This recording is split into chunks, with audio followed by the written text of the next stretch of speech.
I'm Ron Wallace. My executive producer sitting over behind you there that you can't see is Jamie Garner.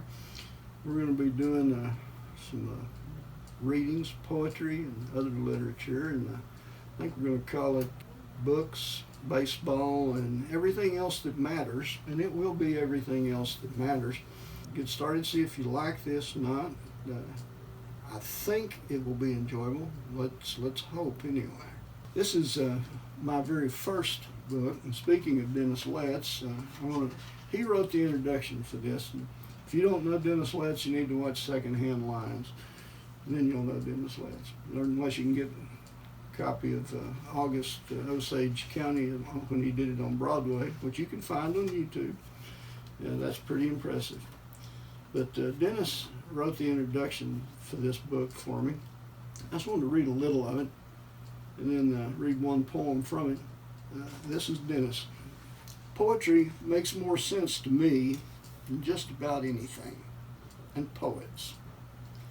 I've read 1,000, known a few, and they're among the 12 or 15 people I admire in this world. Herb Scott, Glenda Zumwalt, Sandy Taylor, Howard Starks.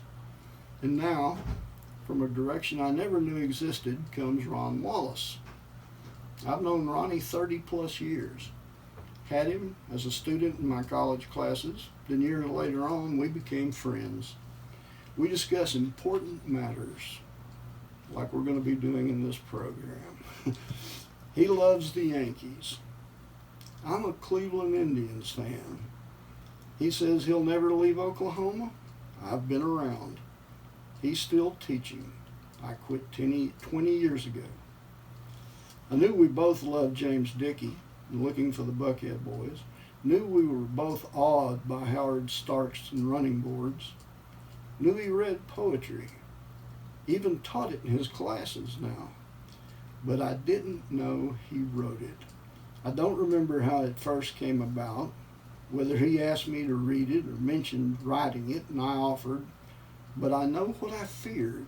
Most poetry written by friends is well-intentioned and heartfelt, but it's usually pretty poor, if it's poetry at all. I came to Ronnie's work with the fear I would be reading what I had come to expect. I was wrong and amazed and moved and overwhelmed. What powerful work this is, powerful and beautiful, sensual and absolutely honest.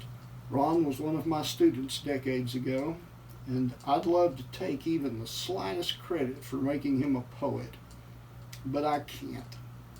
However, Howard Starks and James Dickey could each claim a powerful influence, and each of them would be honored. Dennis Letts. Dennis was not completely truthful. He was a big part of me becoming a writer, a very big part of me becoming a writer.